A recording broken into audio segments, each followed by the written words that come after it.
Le cri d'un enfant résonna dans toutes les maisons alentour. Sa mère hurlait de désespoir, tandis qu'un cheval, sans peur, s'élançait dans la maison en flammes, seul face aux flammes. Après l'accident, le silence devint le compagnon constant de la maison. Lucas, un garçon de 8 ans au regard curieux, baissait désormais rarement les yeux du sol. Son corps, autrefois agile et plein d'énergie, ne lui obéissait plus. Le fauteuil roulant était devenu son environnement permanent, et le monde se réduisait au cadre de la fenêtre et aux planches grinçantes du plancher. Avant de continuer, abonnez-vous à la chaîne et indiquez d'où vous venez. Voyons jusqu'où cette histoire est allée. Les médecins étaient catégoriques. Lésion de la moelle épinière, perte totale de la fonction motrice des jambes. La rééducation pouvait donner des résultats minimes, mais personne ne promettait de miracle.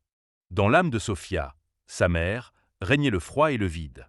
Lucas n'avait pas de père, et tous les fardeaux reposaient sur ses épaules. Travailler était devenu impossible. Elle consacrait toute sa journée à son fils. Son visage était devenu pâle de fatigue, mais ses yeux brillaient, de douleur, de peur et d'un espoir obstiné. Chaque soir, Sophia parcourait des forums, des articles médicaux, cherchant des histoires de rétablissement, des cas miraculeux. Presque partout, déception. Et un jour, alors que tout semblait perdu, elle tomba sur un récit d'hypotothérapie, une rééducation par le contact avec les chevaux. Quelque chose en elle se serra. Sans hésiter, elle commença à chercher, non pas un médecin, ni une clinique, mais un cheval. C'est ainsi qu'elle trouva Bella.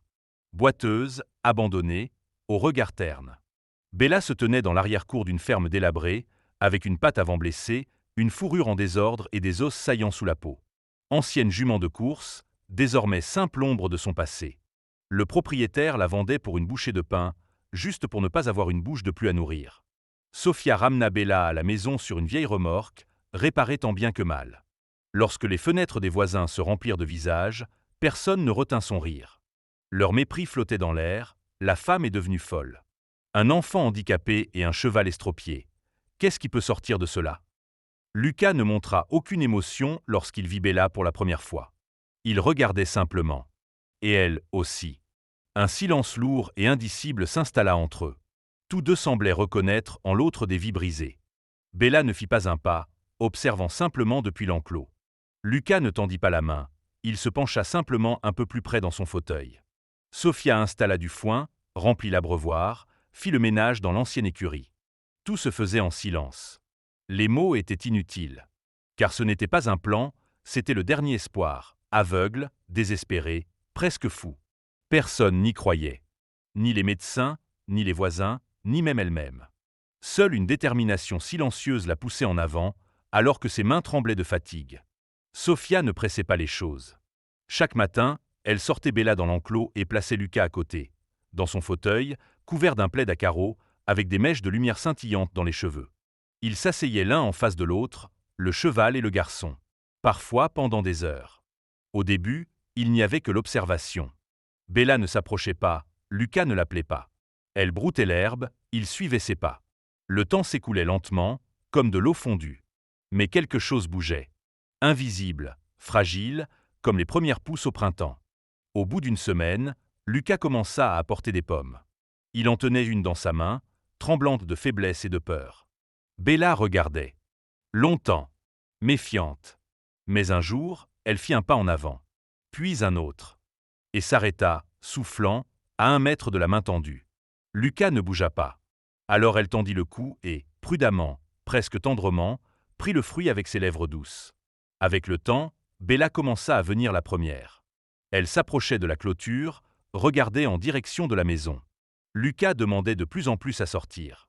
Il s'asseyait dans l'écurie, brossait sa crinière, démêlait les mèches emmêlées avec ses doigts, murmurait quelque chose à peine audible.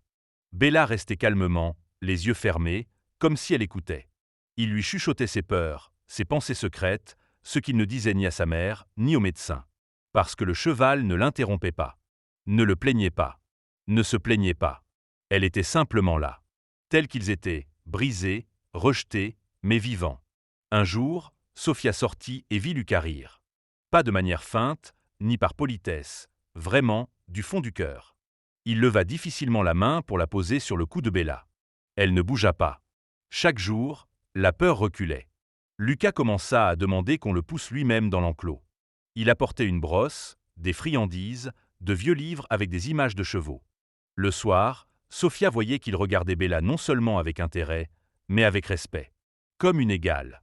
Comme quelqu'un qui sait ce que signifie endurer la douleur et ne pas abandonner. Bella aussi changea. Sa démarche était encore prudente, mais un rythme y apparaissait. Ses yeux brillaient. Elle ne s'effrayait plus des bruits forts, permettait à Lucas de garder sa main plus longtemps sur son museau. Ainsi naissait une amitié. Pas rapide, ni éclatante, mais véritable. La journée commença comme d'habitude, froide, sans nuages. Lucas prenait son petit déjeuner près de la fenêtre, observant la vapeur s'élever de la respiration de Bella dans l'enclos. Il n'avait plus peur de demander à sa mère de le sortir à l'écurie. Parfois, il insistait lui-même. Leur rituel était devenu une partie de la vie. Une brosse douce, une carotte sortie de la poche, et un museau chaud et patient, tendu sous sa main. Rien ne laissait présager le malheur. La nuit, un vent fort se leva. Les vieux murs de la maison craquaient, les rideaux volaient aux fenêtres. Au loin, un hibou ululait. Sophia se leva, vérifia les serrures, jeta un œil dans la chambre de son fils. Il dormait paisiblement, recroquevillé sous la couverture, le plaid glissé de ses jambes. Elle le remonta, ajusta l'oreiller et sortit, refermant la porte. Vers 3 heures du matin, une odeur de brûlé se fit sentir. D'abord faible, imperceptible. Puis âcre, réelle, effrayante. Sophia se réveilla la première. Elle se leva d'un bond. La fumée montait déjà dans l'escalier, le feu avait envahi la cuisine. Elle cria à Lucas, se précipita vers la porte de sa chambre et s'arrêta. L'escalier était en feu. L'entrée était bloquée. Lucas, derrière la porte, commença à crier. La fumée s'infiltrait par les fissures, les fenêtres craquaient sous la chaleur. Sophia, paniquée, courait, essayant de monter à l'étage. Mais chaque fois, la chaleur la repoussait. Elle criait, suppliait, se brisa les ongles contre les murs. Pendant ce temps, dans la cour, Bella s'agitait, renâclant, sentant le danger. Elle frappait la porte de l'enclos, tapait du sabot sur le sol, écoutant la voix du garçon, qui était le seul dans son monde. Et alors, quelque chose se déclencha en elle. Pas la peur. L'instinct. Avec fracas, comme un marteau, Bella frappa le portail. Encore une fois. Et encore. Le vieux portail céda, éclatant en morceaux. Elle s'élança dans la cour, boitant, mais sans s'arrêter. Bruit, fumée, flamme, tout se mélangeait, mais le cheval savait où aller. Enfin, ils atteignirent la fenêtre du 2e étage. Bella, rassemblant ses dernières forces, se déplaça sur le côté, redressa son corps à la verticale et bondit vers l'extérieur, atterrissant dans un profond amas de neige. La neige amortit la chute, et le garçon survécut. Sophia, debout en bas, les vit, épuisés, meurtris, mais vivants. Elle se précipita vers son fils et la jument, les serrant dans ses bras sans pouvoir retenir ses larmes. La maison où ils vivaient n'était plus qu'un tas de cendres. C'était un miracle, un sauvetage qui semblait impossible. Le lien entre le garçon et le cheval, né dans la douleur et la peur, était devenu leur seul espoir d'une nouvelle vie. 1 an s'était écoulé.